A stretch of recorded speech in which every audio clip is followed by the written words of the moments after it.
Today, we are going to find out what a capitalist is. Aren't you excited? He doesn't have that much good to say. Our friend Marx, a capitalist buys labor power at its daily value. This is 205. You'll notice that he repeats himself a lot. That's, I guess, to help you, but also because he's always adding a little bit to the argument. So in the Working Day chapter, page 205, a capitalist buys labor power at its daily value. The labor power belongs to him for the duration of one working day.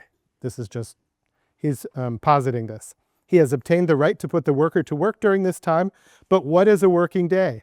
Here's where we get out of value, surplus value, or out of variable capital, surplus value.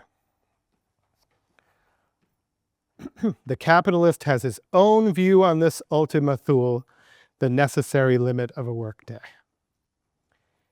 First limit, temporal limit, also a tautological limit. 24 hours is 24 hours and it will never be more.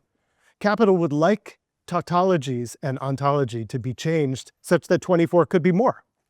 But it just happens to be a mathematical limit, a tautological limit, a limit of our imagination so far, a limit of our dimensionality, physical dimensionality. You know, if you could overcome that and 24 hours was more than 24 hours, capital would be all for that and is probably funding those projects as we speak. As a capitalist, he is merely capital personified. Step one.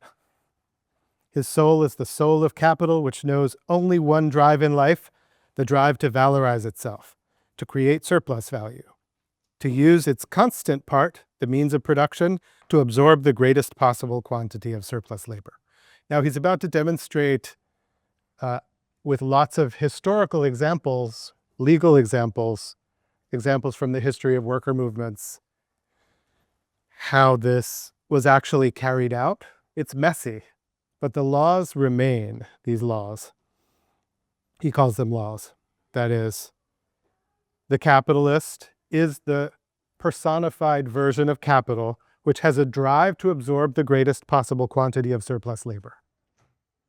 Whatever it needs to do that, using up populations, using children with nice little hands, it will do that. Capital is dead labor that acts like a vampire. It comes to life only when it drinks living labor. The more living labor it drinks, the more it comes to life. The time when a worker is working is the time when the capitalist consumes the labor power he has bought. So a capitalist is a kind of a zombie that has a soul outside of itself, not a person.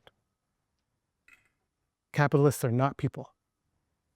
They are functions of capital that act like zombies whose soul is outside of themselves. The soul is actually in the valorization of value. If your soul has desires in it that wants to acquire things or love things or keep desiring, depending how you think about it, if you're a Nietzschean or a utilitarian, you're a person. If capital is your soul and you embody the drive to increase it, you're a zombie.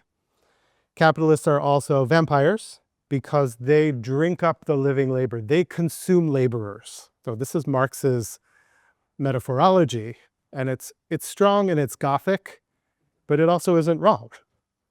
It helps you come to see the very different position of the capitalist. And you'll see exactly how that works in more material terms. They have these levers that they push. Okay, we can't get any more out of this guy, we'll bring in another guy. We'll bring in this other guy, we double our variable capital outlay, and we double our surplus value ingress, returned. So if we can get more out of one laborer, it's much better to get more out of one laborer. Well, how long will they last? In a day, in a week, in a month. This is the operational material mechanism of the vampirism of a capitalist. A capitalist, as Marx says, may perfectly well be a good person. At home, they may give to all sorts of charities. What can you do with all that money? Jim Simons? You give it to education and other things, but where it's coming from is the lives of the people that you try to half-heartedly repair through charitable donations. This is Marx's argument, and we're working through them. You'll notice he has moments in which the different personified functions of capital speak. Don't forget that this is a funny double operation in which these are not people, these are operations. But they're treated as though, for Marx, they can speak. A worker doesn't speak, you speak. A person speaks. A speaker speaks. A worker works. When the worker speaks, they are speaking from their function in capital, as a kind of puppet of capital. So he lets the different functions of capital speak. And sometimes he can't help himself but insult them a lot. The capitalist is a soulless engine that sucks living labor out of living workers and transfers it to dead labor. That's my line. Labor is labor power, a commodity that the capitalist has purchased, and it needs to be consumed fully. This we talked about in the last episode, lecture.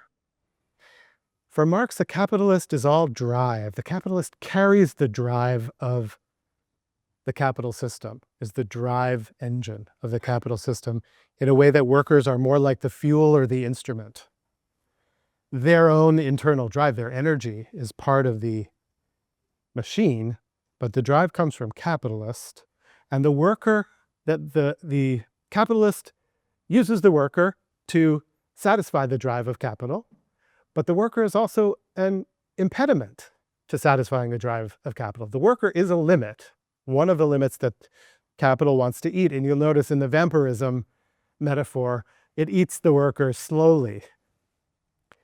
If capital could get rid of workers altogether, it would. We'll see later why it can't. You can imagine from here why it can't. Can you say why it can't get rid of labor?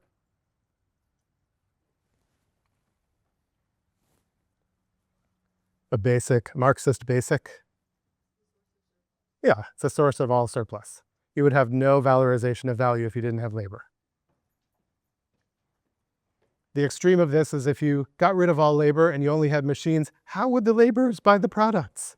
You'd have to give them money, which they then gave back to you. That would reveal the total absurdity of capitalism, right in that stroke. Right? No laborers, they're just sitting around. So on what criterion does this person get to buy an iPhone and that person get to buy a banana? No value. No value in a totally technical system. So the capitalist needs the worker, can't get over the worker, but tries to get over the worker all the time. The capitalist drives to valorize, which turns the production process into the valorization process. And that's what we're studying here historically. The capitalist drives to valorize, and the worker struggles to survive. This makes survival have a very particular meaning under capital. They struggle to survive the pressures put on them by the work they have to do to subsist. This is where Marx talks about two equal rights, and where the scene of historical struggle comes in that sets the scene for chapter 8. The capitalist is a buyer, and what does a buyer mean? Under our conventions and habits and attitudes, a buyer is someone who has the right to consume the product they've bought. The seller has the right to get the value of their product back. That's the way the system works. An exchange of equivalence. The seller's right to specify the use value of the product is what's in question here. Insofar as the seller of labor power, the worker, makes no claim on the use value of their product, of their labor, says, here's my labor power, use it until I die, the capitalist is happy. But worker movements teach workers, and Marx teaches workers also, to set limits on the use value of their product that they're selling. To say, you've bought my labor power for 10 hours, but I have to have 2 breaks. I have to have food. I can't work on Saturday. That's specifying the use value of labor power.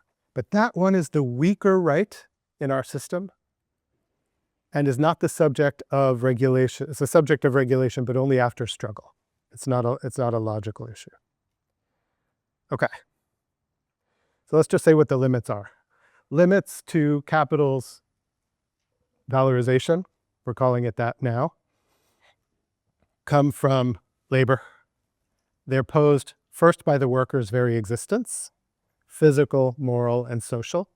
That is, I can only do this much physically. I'm only willing to do this much morally, or the society says this is bad. And socially, I need certain sorts of things that aren't just physical, like Netflix. It's limited by the quality of labor on the market. There's an incentive for capital to increase the quality of labor, to fund education, to be okay with public education. And then there's other times where it's better for them to be not okay with public education, especially if public education is Marxist. It's true.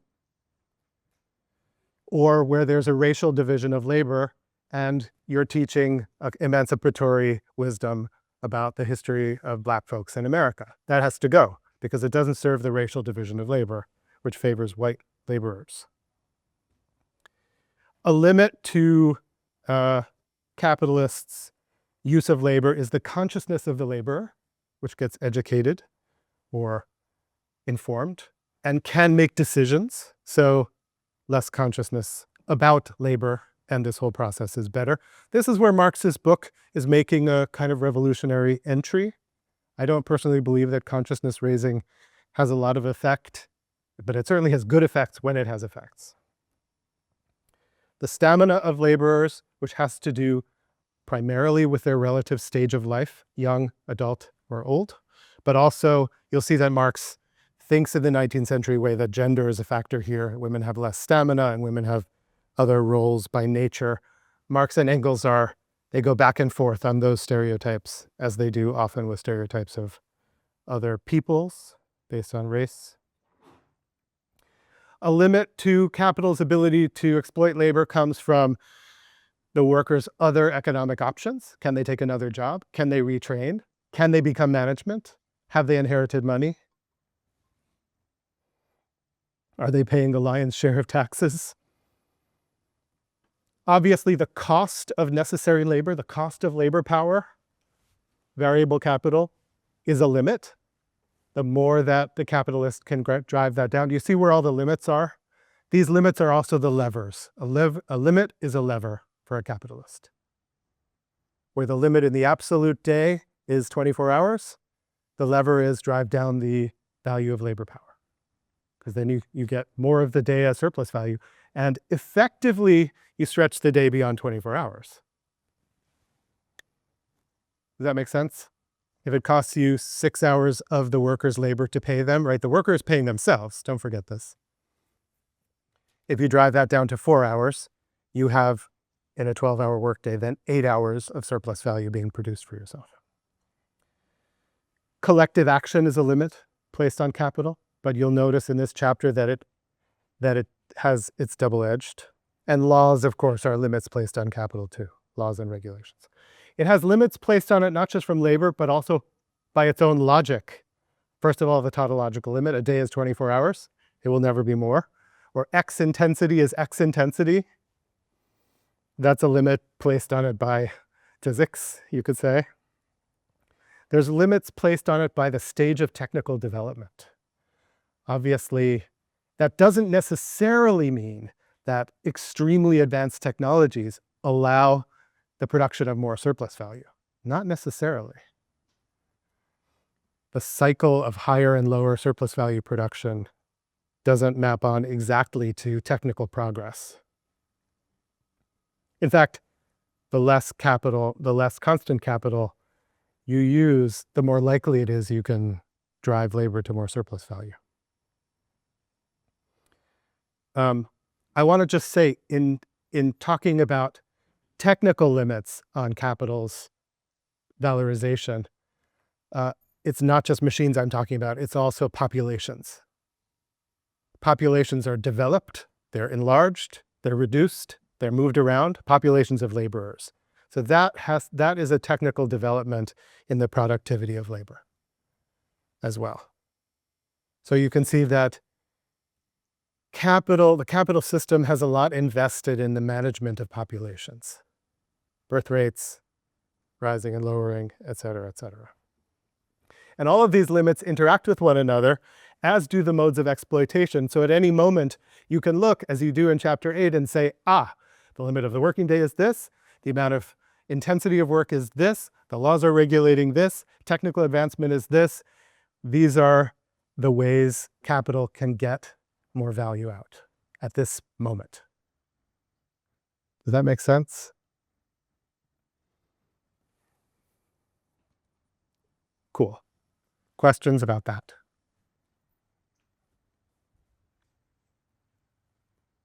Isn't it nice that we're talking about actual workers and not just commodities? Except that actual workers are just functions of capital, so. Yeah. I have a question. So I think in the early chapters when he's talking about other commodities, like with cotton, he's using the prices. And in this chapter, like in Parker talking about labor as a commodity that's being bought and sold. Yeah. Why isn't he talking explicitly about how much they're paid? And like by expanding the working day or shortening it, why aren't we talking about what the changes are? Yeah, he's not really giving you numbers here. I think that's just because two of his many major discoveries here. He identified them as being surplus value and the way valorization takes over under capital, the fetish, and then later what he calls the wage form. So there are chapters dedicated to the wage form and its particular illusion. I think he couldn't really talk about the price, the cost of labor in numbers until he showed how the what do you call it? The con worked there. If the commodity is a con, it makes you think it's a kind of social thing. The wage form is a con because it makes you think you're getting paid for the value you're putting out when you're only getting paid for the value you cost. It's a particularly confounding number, the wage form. Good question. Others?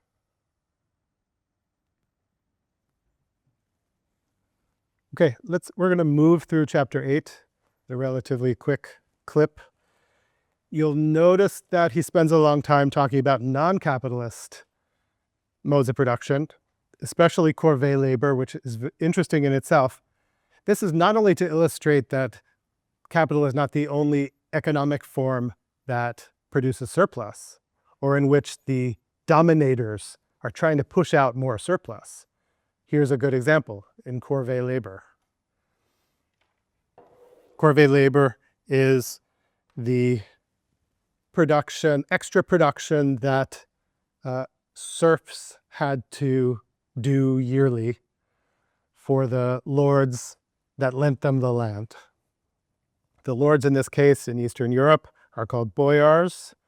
They're not capitalist because they don't have to produce value or exchange on a market. They use the things for themselves. But it is exploitative. So lest you think capital invented everything, it didn't. It's just a different arrangement of it. And once valorization becomes the main motive, everything changes qualitatively. And the wasting of lives becomes the standard rather than the exception. So in the example of the Wallachian boyars, which I'm probably butchering the pronunciation of, Wallachia was a land that is now Romania, or used to be Romania, between the upper Danube and the Carpathian Mountains. It was a place that was caught in a funny time warp, but also in a political crunch between the Ottomans to the south, the Russians to the north, east, and the Habsburg Empire to the west, such that wars always needed to be fought and you needed surplus. You don't need surplus because you're making your money only from your serfs. You have treasure, you inherit treasure, you have other modes of making money too. But you needed it because there's a material reason for it, because it's a conflictual area. A boyar is, as I said, the equivalent to an English lord. Land possession was hereditary, but they also owed tributes to the prince. And so those tributes often came from extracting even a little bit more from their serfs. What Marx uses the boyars to show is how elastic the nominal limits to fair recompense were in this region. Corvée labor required intermittent unpaid labor. Unpaid labor is a good way to talk about surplus value today. We talk about it a lot. I won't tell you how much unpaid labor Yale gets out of a professor, but I'm sure you're familiar with it from your own labors. All sorts of things are involved, including getting to work. What an insane idea that you wouldn't be paid for getting to work. You're not getting to work for you. You are and you aren't. Corvée labor required intermittent unpaid labor, which was a number of days per year. It came from a Roman practice of requiring of the plebs who couldn't pay their taxes public work, opera publici, which was often working on public works like roads and bridges in Rome. So it's an ancient practice. It came into prominence in feudal Europe because they fought so many damn wars. This is the most savage group of people that you'll ever encounter. They were constantly fighting wars, so they needed to get unpaid labor out of the lower classes, the working classes. But the work was often not onerous. It was extra, but it was part of the deal. You got your stuff, you worked a few extra days. But look what Marx shows. Marx shows that a day, if you didn't finish what you were working in a day, would take another 2 or 3 days. A day was a kind of nominal, not fixed temporal limit, but an amount of work that needed to be done. If you couldn't do it in a day, it would stretch out. And so they could stretch it out. In fact, days were not fixed in the Middle Ages in the way that we think of them as fixed now by mathematical clock time. You could see already that there's a bottomless appetite for labor under certain political conditions, right? Like in a war, everybody goes to work. The good of Corvée labor, according to Marx, which you will have read, is that unlike in Capital, the extortion, you can use this land if you give me 1 day of labor a year. And he shows how it was 1 day and then it was 3 days. And then it turned out to be 48 days. And because of the weather, those 48 days were like 40% of the working time you have. And the other problem for Corvée labor, incidentally, is that what was Corvée labor on? On the Lord's fields. When do you harvest the Lord fields? At harvest time, when you're supposed to be harvesting your own fields. So there were great conflicts where people's own crops would go to waste because they had to do the Corvée labor for the Lord. This was not always, let's say, beneficial in every way to the worker. But it was positive, Marx says, in the sense that it was obvious to everyone what was going on. It was necessary. It was agreed to in advance. The workers knew by tradition that this was going to be pushed out of them to a certain limit. But there was no need for it to be pushed out of them beyond all limits. There was no need for a boyar to eat the limits, just to stretch them a little bit. Economic limits, labor limits, are very plastic, unfortunately. Not like a battery that runs down and when it's out, it's out. I want you to keep in mind also that Marx's other example is chattel slavery, which he was very sensitive to, although at times he is not as progressive and critical as he should be. He's often very bold about chattel slavery. And in these sections, he's always mentioning the absolute horrors of North American slavery. He doesn't really talk about Brazil much or the Caribbean.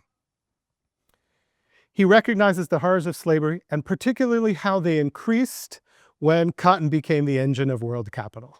He says this very clearly here, where the slave horror, which was already a horror, became a murderous race to make Black lives expendable.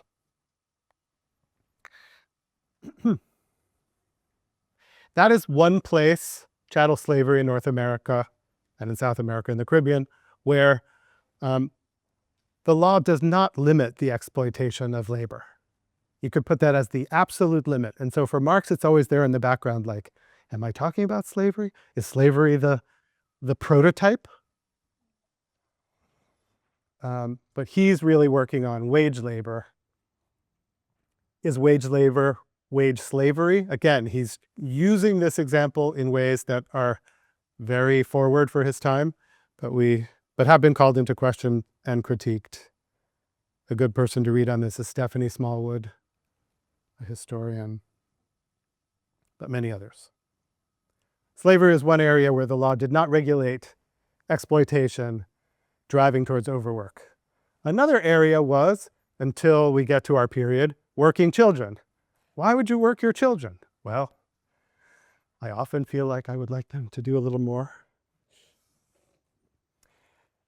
They get lower wages mainly because the main bulk, not because their work is any less hard or any less productive. In fact, in a way, it's more productive, which we'll hear, but because the bulk of the family's needs are taken care of by the adult workers. Usually in the 19th century, the man, but moving into also women. So they could just be paid lower wages, right? You can see how wages are not tied to need, they're tied to the cost of reproducing the labor power, and that's partly already taken care of. He talks here about the length of the day as a place where the law does not limit exploitation. Not the absolute length of the day, but where you would exploit someone, let's say a child, who, if they worked past 5 hours, would start to have their development stunted or would not be able to go to school. These are the kinds of subtle interstices of exploitation that Marx wants to lay out for you here. There's many, and capital starts to exploit them, right? Obviously, let's say you don't want to work a child past 12 hours. We're talking in absurdities here for us, but you know that the children were laboring in England until 1933, under the age of 15. So it did not end in the 19th century. There's a question of the absolute length of the day, and there's the question of the length of the day that exploits in a particular way, which prevents, let's say, a child from getting enough fresh air. That's not regulated at this time, at least. The fresh air regulations were not in effect. So for a child, or for others, or for me, I have to tell you, even a shorter length of work would stunt my growth and development. So he talks about the potteries, for example, which you read about, which shorten life expectancy, even if the absolute amount of labor time for the children working in them is small, it shortens life expectancy much more dramatically. So actually, the question of exploitation is industry specific. So parliamentary laws often don't take that into account, or took it into account negatively by saying, we're restricting all child labor to 10 hours, pottery or newspaper delivery. But working in the silk industry, because it's the only way we can get this work done, they can work as long as they need to work. You heard about the match manufacturers, which contaminated children's lungs with sulfur, wallpaper industry. You heard about things where they're getting more out of the day by adulterating, and also the adulteration that happens by people sleeping on the job and sweating and bleeding into the food. It's pretty disgusting. So it's not only long hours, but particularly punishing hours. Also, the time of day in which you work is a kind of exploitation that is not regulated. What's the difference between working from 9 a.m. to 5 p.m. and 5 p.m. to, what would it be? 1 a.m. The difference is your rhythms are different.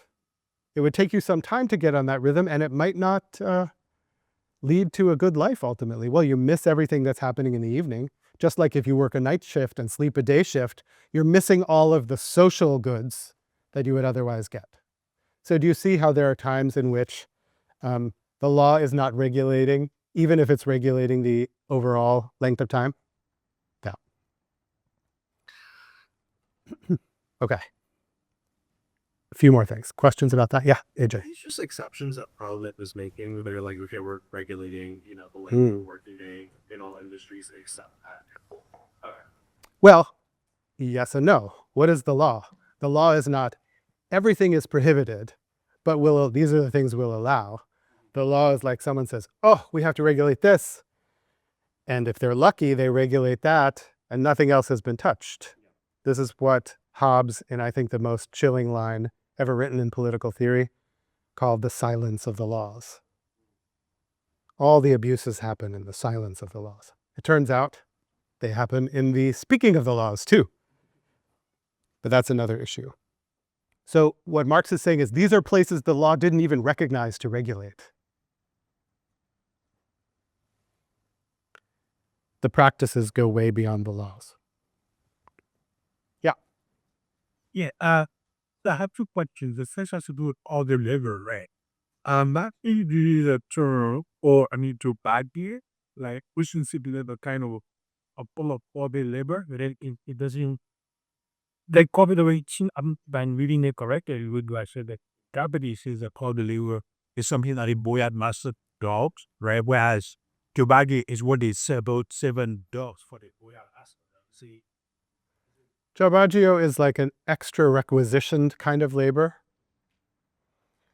So that beyond the regularly contracted corvée labor, the Lord can say, oops, we have this project. It's a jobbagio, it's a day labor. You got to come do this. And you more or less have to throw down your stuff. Second question. I mean, really isn't sector, right? Yeah, I mean, this chapter, what the extrapolate, abstract and referee.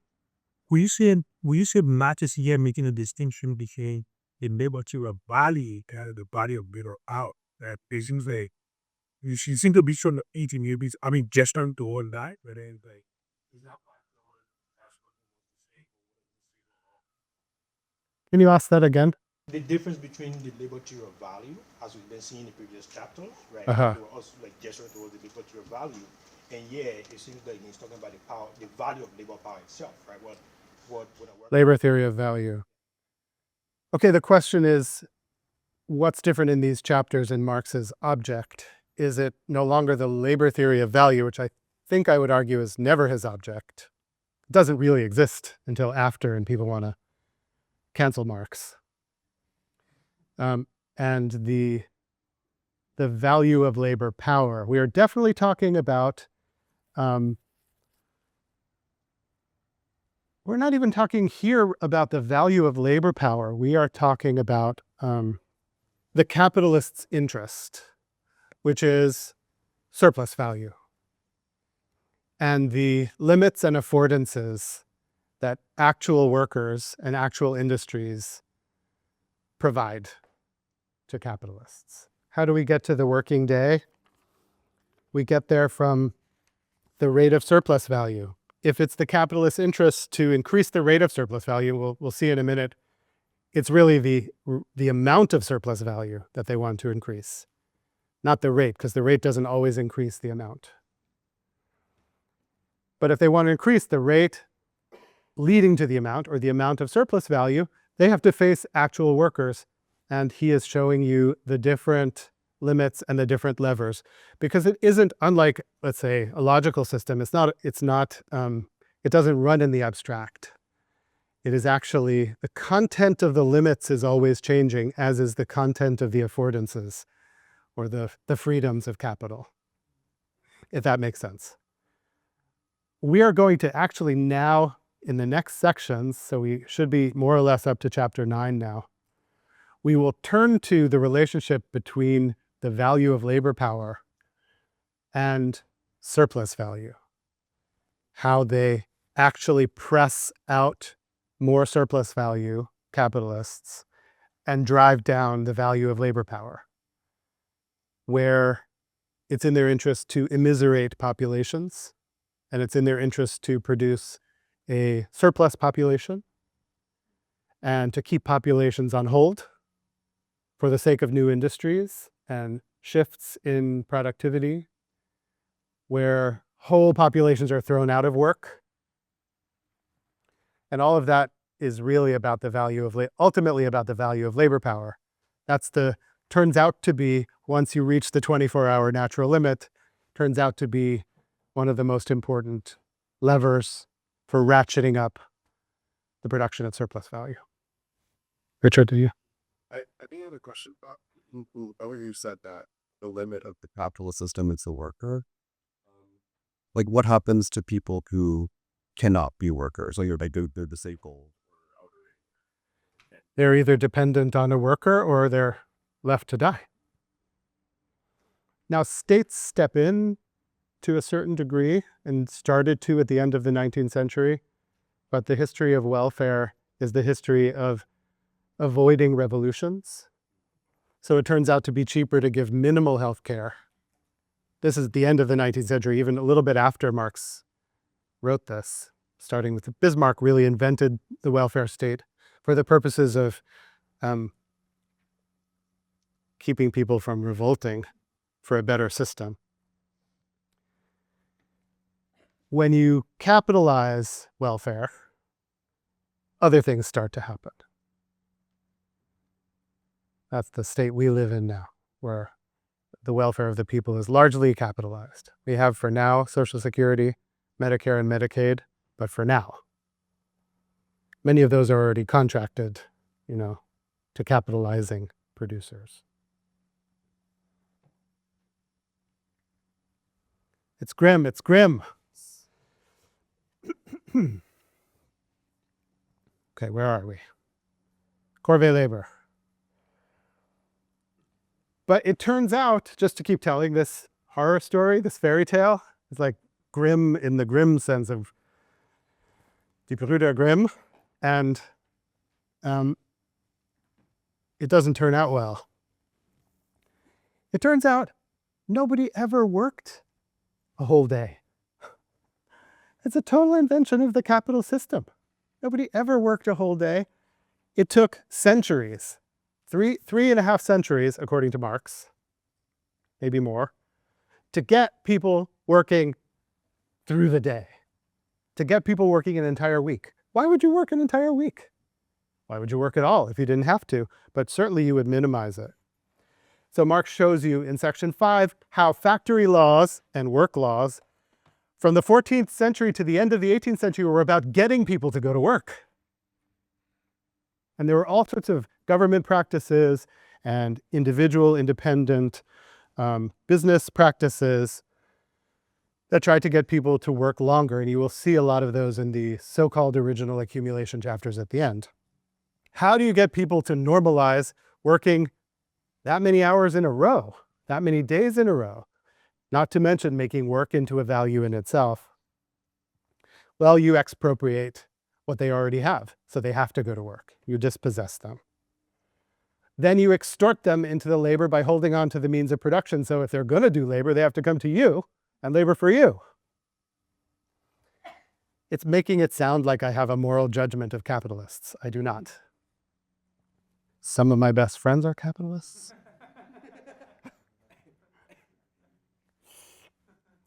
I'm a capitalist myself. To some degree, my retirement funds are invested in all sorts of things I don't believe in.